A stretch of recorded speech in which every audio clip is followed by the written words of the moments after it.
कल आप देखेंगे कि वो छवि 2024 की दिखाई देगी, जो कि महान जनता कर्नाटक की इनको उखाड़ के फेंकेगी।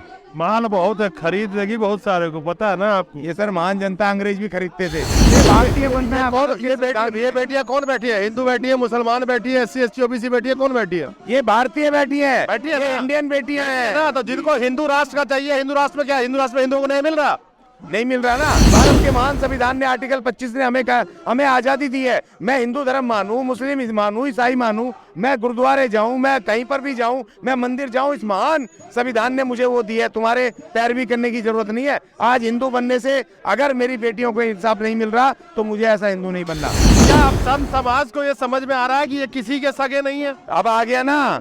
जिन हिंदू बेटियों को हिंदू प्रधानमंत्री ने अपनी बेटी बताया, गोद लिया कि तुम मेरी बेटी हो, आज वो कल वो बेटी कह रही है हमारे बाप ने हमें बेघर कर दिया। तो महान सुप्रीम कोर्ट ने कल भारत के संविधान को बचाया और उन्होंने बताया कि कैसे इन्होंने गैर कानूनी काम करे और ये गैर संवैधानिक थे। तो ऐसा नहीं है, अगर ये आ भी गए गैर संवैधानिक, मोदी मीडिया तो जीत की ताली बजा रही है, बीजेपी की जीत हुई है। हाँ तो वो महाराष्ट्र के अंदर में देख लीजिए। हाँ तो जनता 2024 के अंदर में खास करके जो SC ST OBC के हमारे लोग हैं, वो ये समझ गए कि जो ये OBC कार्ड खेलते हैं या अपने आप को OBC बताते हैं, इनके जुमलों में नहीं जाना है। नहीं, बिल्कुल नहीं जाना। देखिए हिटलर भी इसी तरह मन की बात कहता था रेडियो पे। ये हिटलर के नकली चेले हैं और ये चेले हिटलर बनने की कोशिश कर रहे हैं। वो कहता था फ्रेंड्स, ये कहते हैं मित्रों और कंट्रीमैन, माय कंट्रीमैन हिटलर का पेट वर्ड था। माय कंट्रीमैन मतलब मेरे देशवासियों। हाँ, उसने राष्ट्रवाद फैलाया, इन्होंने भी राष्ट्रवाद फैलाया और उसने हिटलर ने यहूदियों के विरुद्ध उन्हें मूवमेंट चलाया, इसने मुसलमानों के खिलाफ चलाया। आरोप सरकार पे तो ये है और जनता नंगी आंखों से देख रही है कि जो सरकार कॉरपोरेट के गोद में बैठी हो और जो सरकार कॉरपोरेट यानी कि अदानी जैसे बड़े बड़े कांड को छुपाने के लिए उसके साथ खड़ी हो जाती हो, उसी कॉरपोरेट की तो 80% मीडिया है। तो वो कॉरपोरेट जो सरकार जिसकी गोद में बैठी है, वो कॉरपोरेट तो सरकार को बचाने के लिए मीडिया खरीद दिया। तो मीडिया जनता की आवाज उठाएगी कैसे? नंबर 1। नंबर 2, आपने कहा कि 40,000 से ज्यादा महिलाएं जो गायब है। यहाँ तो देश से जनता ही 140 करोड़ गायब कर दिया गया। अब महिलाओं की क्या बात करते हैं? दोस्तों नमस्कार, हमारे साथ खड़े हैं अशोक अज्ञानी जी। लगातार SC ST OBC की लड़ाई बहुत ही मुखरता से ये लड़ते आ रहे हैं। अज्ञानी जी, सबसे पहले तो स्वागत है आपका। धन्यवाद।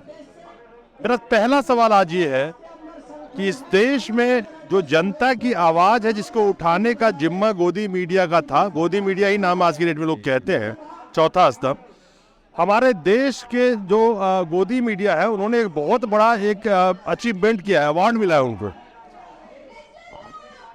फ्रीडम इंडेक्स में, प्रेस फ्रीडम इंडेक्स में 11 पायदान नीचे गिर के 150 से 161 पे आ गई है। तो डेमोक्रेसी में तो हम बात बाद में करते हैं, क्या कहेंगे इस गोदी मीडिया की इस जो अवार्ड मिला है अभी उस पर? देखिए बहुत अफसोसजनक है कि पूरी दुनिया में जिस तरह से पहले हमारे मोदी जी और ये बीजेपी वाले कहते थे, छींक भी मारते थे, तो कहते दुनिया में हमारा नाम फैल रहा है, दुनिया देख रही है।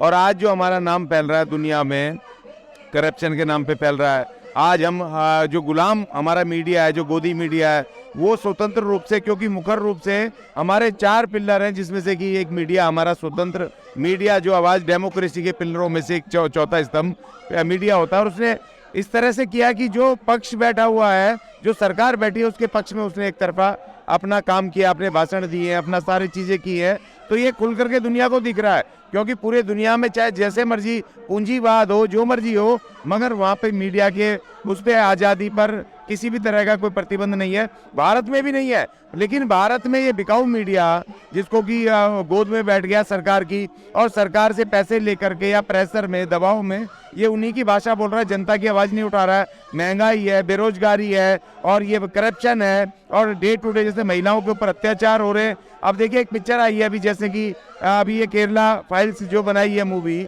और वहाँ पता चल रहा है कि वहाँ गुजरात में CRBC के आंकड़े आए कि वहाँ पे 41,000 से ज़्यादा महिलाएं गायब हैं गुजरात में। दूसरे राज्यों में, अलग अलग राज्यों में, झारखंड में, और वहाँ पर भी महिलाएं लगातार गायब हो रही हैं। तो उनके ऊपर कोई आवाज़ नहीं उठा रहा है। और गोदी मीडिया उस 3 महिलाओं की पिक्चर को ऐसे मुखरता से दिखा रहा है जैसे कि इसके अलावा कोई पूरे देश में कोई महिला गायब ही नहीं हुई और महिलाओं के ऊपर कोई अत्याचार ही नहीं हुए। तो ये जो गोदी मीडिया ने जो किया और जो अवार्ड मिला है, ये अवार्ड बहुत शर्मनाक है।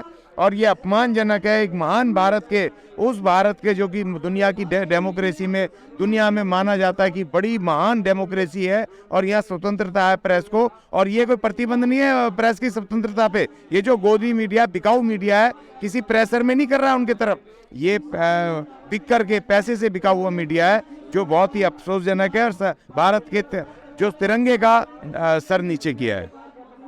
आरोप सरकार पे तो ये है और जनता नंगी आंखों से देख रही है कि जो सरकार कॉरपोरेट के गोद में बैठी हो और जो सरकार कॉरपोरेट यानी कि अदानी जैसे बड़े बड़े कांड को छुपाने के लिए उसके साथ खड़ी हो जाती हो, उसी कॉरपोरेट की तो 80% मीडिया है।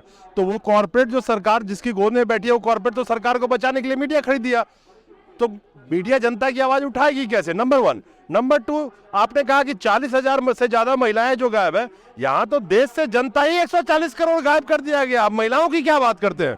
नहीं, बिल्कुल ठीक है। जैसे मजदूरों के विरुद्ध इन्होंने जो कानून चेंज करे हैं, जो उनके कानून थे जो अंग्रेजों से लड़ के लिए, और वो मजदूरों के कानून इन्होंने बदल दिए, महिलाओं के कानून इन्होंने बदल दिए। महिलाएं यहाँ बैठी हैं सड़कों पे, ये मजबूत ताकतवर महिला। मैं इनकी कल ये विनेश जो पत्र ये है पहलवान, मैं इनकी स्पीच सुन रहा था कल की, बड़े दुख से कि हमें बेघर कर दिया मोदी जी ने, जिन्होंने बेटी बनाया था। और उधर आप चले जाओ तो किसानों के ऊपर, जैसे किसानों के ऊपर हमले हुए, और जिस तरीके से महंगाई बढ़ी है, जो मजदूर गरीब जो गांव-गांव में चले जाओ 50 रुपए भी डेली नहीं कमाता, वो जिसकी पूरे महीने की कमाई 2,000 रुपए 3,000 रुपए नहीं है, उसको 1,200-1,300 रुपए का सिलेंडर लेना पड़ रहा है। उसको इतना महंगा दाल सब्जी चावल लिए जा रहे हैं, किसानों से सस्ते में खरीद रहे हैं, और वहाँ पर जो ग्राहक है, आम नागरिक है, सामान्य नागरिक, उसको तमाम चीजें महंगी खरीदी जा रही है।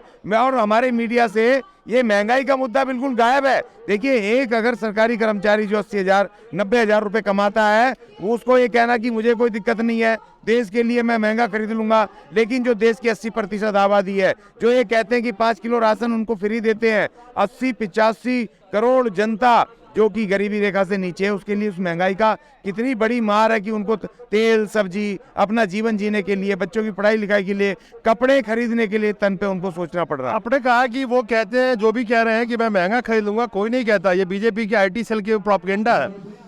खैर, मन की बात, जो पीछे मन की बात हुई थी 100वां एपिसोड, कितनी शर्मनाक है इस लोकतंत्र में, और किस तरह से मोदी का भाषण सुनवाने के लिए लोगों को प्रेशराइज किया जाता है।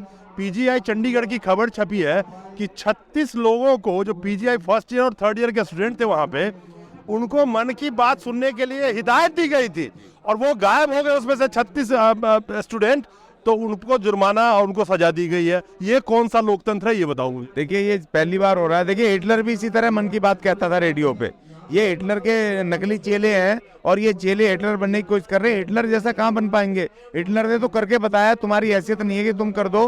हाँ, वो मन की बात जबरदस्ती बता रहे हो। आप क्या मन की बात बता रहे हो? आप महंगाई पे नहीं बोल रहे, बेरोजगारी पे बोल रहे हैं। देश में आग लगी हुई है, वहां पर मणिपुर से लेकर के नागालैंड पूरा वो जल रहा है, पूरे देश में हमारे फौजी शहीद हो रहे हैं, और आप क्या मन की बात क्या कह रहे हो, क्या कहना चाहते हो? आपने हिटलर की बात कही है। मैं आपको बता दूं कि हिटलर पहला बंदा था जिसने रेडियो का इस्तेमाल किया था, और अपनी आवाज नहीं, अपनी प्रोपेगेंडा को जन जन तक पहुंचाने के लिए। तो हिटलर ने जिस तरह से रेडियो का इस्तेमाल किया, तो कहीं ना कहीं लगता तो कुछ ऐसा ही है कि जन जन तक पहुंचने के लिए रेडियो का दोबारा इस्तेमाल हो रहा है, प्रोपेगेंडा फैलाने के लिए। यही प्रोपेगेंडा, क्योंकि जो उसने किया, क्योंकि मोदी जी भी कहते हैं मित्रों, वो कहता था फ्रेंड्स, ये कहते हैं मित्रों। और माई कंट्रीमैन हिटलर का पेट वर्ड था, माई कंट्रीमैन, मतलब मेरे देशवासियों। हाँ, उसने राष्ट्रवाद फैलाया, इन्होंने भी राष्ट्रवाद फैलाया, और उसने हिटलर ने यहूदियों के विरुद्ध उन्हें मूवमेंट चलाया, इसने मुसलमानों के खिलाफ चलाया। इस देश की जो महान हमारे संविधान की जो मूल प्रस्तावना है, एक पंथ निरपेक्ष देश का जो हमारा सपना है, जो उसकी बुनियाद है, उस बुनियाद को इन्होंने हिला दिया। और मजे की बात यह कि इलेक्शन कमीशन मूक दर्शक होकर देख रहा है। जब ये जय बजरंग बली का नारा वहां लगा रहे हैं, वहां पर मंच के ऊपर चुनावी भाषण में, तो प्रधानमंत्री के खिलाफ एक्शन होना चाहिए, क्योंकि इस देश में वहां पर अल्लाह के भी लोग रहते हैं, क्रिश्चियन भी रहते हैं, और तमाम लोग रहते हैं यहाँ पर वाहिगुरु भी रहते हैं। इस देश में तमाम लोगों का वो है। आप कैसे एक उसको कह सकते हैं? आपको मुद्दे पे बात करनी चाहिए, आपको बताना चाहिए आपने कितने रोजगार दिए पिछले 9 साल में, आपको बताना चाहिए देश की अर्थव्यवस्था GDP कितनी बढ़ गई, आपको बताना चाहिए कि 14 लाख करोड़ रुपए एक आदमी ने कैसे बर्बाद किए, कैसे SBI ने, सरकारी बैंकों ने उसको वो पैसा दिया, कैसे आपने हमारा प्रोविडेंट फंड का, मजदूरों का पैसा उसको दे दिया एक पूंजीपति को। आपको बताना चाहिए देखिए मणिपुर में कैसे आग लग रही है। आपको बताना चाहिए बेटियां, पहलवान बेटियां जंतर मंतर पे क्यों बैठी है, लेकिन आप वहां जय बजरंगबली चिल्ला रहे हो। ये सिर्फ इस देश के संविधान के विरुद्ध है और ये इनको जाना पड़ेगा। अब ये अभी 2000 अभी आप जिस समाज की आप लड़ाई लड़ रहे हैं वो समाज ही किसी को कुर्सी पे बिठाता है, आप समझ गए होंगे। SC ST OBC की आप बात करते हैं, अभी 2024 का इलेक्शन आने दो, जय भीम नमो बुद्धाय सब आएंगे। नहीं, देखिए कर्नाटक में एक बड़ी जबरदस्त एक वो रिपोर्ट आई है जो चुनाव में, और ये विश्लेषण भी आपने देखा है कि इस समय वो साफ हो रहे हैं वहां से। और ये क्योंकि रात को अगर मशीनें नहीं बदली गई ट्रकों में भर के, तो जो वहां पर वो आए सर्वे आए हैं उससे कांग्रेस जीत रही है। लेकिन वहां पर SC ST ने पहली बार, जो SC ST के इलाके थे खासतौर पे अनुसूचित जाति के, उन्होंने इनके विरुद्ध वोट किया है। तो एक बड़ी बात हुई है, बड़ा परिवर्तन आया है और 2024 में इस देश के अंदर ऐतिहासिक चुनाव होगा और उस चुनाव में सबसे बड़ा SC ST और OBC जो यहाँ बैठे OBC जो कट्टर हिंदू थे, आज वहाँ बैठे उनको पता चल गया हिंदू तो हम होना, हिंदू मुस्लिम सिख ईसाई, भारत के महान संविधान ने आर्टिकल 25 ने हमें आजादी दी है। मैं हिंदू धर्म मानूं, मुस्लिम मानूं, ईसाई मानूं, मैं गुरुद्वारे जाऊं, मैं कहीं पर भी जाऊं, मैं मंदिर जाऊं, इस महान संविधान ने मुझे वो दी है, तुम्हारे पैरवी करने की जरूरत नहीं है। आज हिंदू बनने से अगर मेरी बेटियों को इंसाफ नहीं मिल रहा तो मुझे ऐसा हिंदू नहीं बनना, मुझे भारतीय बनना है। ये बेटियां कौन बैठी है? हिंदू बैठी है, मुसलमान बैठी है, SC ST OBC बैठी है, कौन बैठी है? ये भारतीय बैठी है, ये ये इंडियन बेटियां हैं ना। तो जिनको हिंदू राष्ट्र का चाहिए, हिंदू राष्ट्र में क्या, हिंदू राष्ट्र में हिंदुओं को नहीं मिल रहा? नहीं मिल रहा ना। हिंदू राष्ट्र में महिलाओं को ढोल गवार शूद्र पशु नारी, देखिए हिंदू राष्ट्र का ये तो नारा है, ढोल गवार शूद्र पशु नारी सब है सकल ताड़ना के अधिकारी। और ये जो महान भारत का संविधान है, ये जो हमारी डेमोक्रेसी 26 जनवरी 1950 से लागू हुआ, ये कहता है ढोल गवार शूद्र पशु नारी सब है मानवीय और संवैधानिक अधिकारों के अधिकारी, बराबर के अधिकारी, बराबर मान सम्मान के और बराबर अपॉर्चुनिटीज के अधिकारी। तो इस महान संविधान को तोड़ने की साजिश है और हिंदू धर्म जो है, हिंदू धर्म हम मानते हैं लेकिन हिंदू राष्ट्र हम स्वीकार नहीं करेंगे। तो क्या अब सब समाज को ये समझ में आ रहा है कि ये किसी के सगे नहीं है? अब आ गया ना। जिन हिंदू बेटियों को हिंदू प्रधानमंत्री ने अपनी बेटी बताया, गोद लिया कि तुम मेरी बेटी हो, आज वो कल वो बेटी कह रही है हमारे बाप ने हमें बेघर कर दिया। आज बैठी है 17 दिन हो गए, 18 दिन हो गए, आज बाप को चिंता ही नहीं है। अब तो चुनाव भी खत्म हो गया भाई वहाँ का, अब तो प्रचार भी खत्म हो गया, अब तो आ जाओ प्रधानमंत्री जी, यहाँ से 10 मिनट का रास्ता है आपका, अब तो सुन लो अपनी बेटियों की गुहार, आखिर बेटियां बैठी क्यों हैं, अब तो आ जाओ। अगर इस देश का कल का दिन, कल जो गया 11 तारीख 11 मई भारत के इतिहास में भारत के महान संविधान के लिए एक शक्तिशाली दिन था। भारत के महान सुप्रीम कोर्ट ने और आज बताया जो संविधान के खिलाफ काम हुए थे, दिल्ली सरकार और महाराष्ट्र सरकार, उन्होंने दिया वर्डिक्ट दिया। आज जो बैठा मुख्य न्यायाधीश वो इस भारत के संविधान का रक्षक, इस देश के गरीब कमजोरों का रक्षक बनकर के सामने आया। तो महान सुप्रीम कोर्ट ने कल भारत के संविधान को बचाया और उन्होंने बताया कि कैसे इन्होंने गैर कानूनी काम करे और ये गैर संवैधानिक थे। तो ऐसा नहीं है, अगर ये आ भी गए गैर संवैधानिक, मोदी मीडिया तो जीत की ताली बजा रही है, बीजेपी की जीत हुई है। हाँ तो वो महाराष्ट्र के अंदर में देख लीजिए। हाँ तो गैर कानूनी, जो उन्होंने कहा कि वो जो फैसला था गवर्नर का गैर संवैधानिक था, वो साफ साफ लिखा हुआ है, तो जीत कैसे हो गई? ये तो बेशरम है, तो उनको बेशरम तो कुछ भी बक सकते हैं। गोदी मीडिया, पैसे मिल रहे तो जो बोलेंगे वो करेंगे। तो दूसरा जजमेंट भी अपने आप पे ऐतिहासिक नहीं है। मान लीजिए अभी किसी की भी सरकार हो, एक चुने हुए सरकार को, एक मुख्यमंत्री को अपने संवैधानिक अधिकार पाने में 9 साल लग गए केजरीवाल को, जिस तरह से LG को बिठा के उसमें सरकार चलाने की कोशिश की जा रही थी। देखिए मूल बात यह है कि आपने भारत के संविधान के जो चुनी हुई सरकार है उसको काम करने से रोका। और जब माननीय सुप्रीम कोर्ट ने, आपके दूसरा ऑर्डर है, एक बार दिल्ली हाई कोर्ट ने भी दिया था, दिल्ली हाई कोर्ट ने भी कहा था कि भैया ये LG का ये काम है और वही सरकार के ये काम है, लेकिन उसके बावजूद इन्होंने दखल किया। अब पांच जजों की बेंच ने एक सर्वसम्मति से, एक भी उसमें वो नहीं था, टेपर नहीं करता, उन्होंने कहा कि ये दिल्ली सरकार चुनी हुई सरकार है, इसको काम करने दो, इसके ये अधिकार है, ट्रांसफर वगैरह सारी चीजें उनके। भैया गलत करे सही करे जनता देखेगी, उनको काम करने दो। आप कौन है? आप दूध के धुले हुए कि आप कह रहे हैं जी करप्शन करेगा, फलाना करेगा, जनता देखेगी। कोर्ट है, न्यायालय है, छोड़ देना CBCID CBI छोड़ देना, कौन सी आपका? आखिरी सवाल मैं आपसे ये जानना चाहता हूँ, आप बड़े एक्टिव हैं SC ST OBC की लड़ाई को लेकर के, क्या अब मैं तो हमेशा जब भी मेरी आपसे बात हुई मैंने कहा सरकार तो आप ही की, आप भी लड़ाई लड़ रहे हो रोड पे, तो क्या जनता 2024 के अंदर में खास करके जो SC ST OBC के हमारे लोग हैं वो ये समझ गए कि जो ये OBC कार्ड खेलते हैं या अपने आप को OBC बताते हैं, इनके जुमलों में नहीं जाना है? नहीं, बिल्कुल नहीं जाना। देखिए, ऐतिहासिक चुनाव होने वाला है और इस देश का SC ST OBC और महिलाएं, अब इस देश के जो 2024 का चुनाव आएगा संविधान बचाने के लिए आएगा। इस देश के संविधान को बचाने के लिए वोट होगा इस देश का, और इस देश की महान जो संविधानिक मूल भावना है उसको बचाने के लिए चुनाव होगा। और ये जो जितने भी ये नकली हैं, ये जितने जो संविधान विरोधी काम करने वाले हैं, और इनकी धज्जियां उड़ाई जाएंगी, इनको भगाया जाएगा इस देश से। और इसका नमूना कल कर्नाटक का जो चुनाव का जो घोषणा वो आ रही है, निर्णय आ रहा है, कल आप देखेंगे कि वो छवि 2024 की दिखाई देगी, जो कि महान जनता कर्नाटक की इनको उखाड़ के फेंकेगी।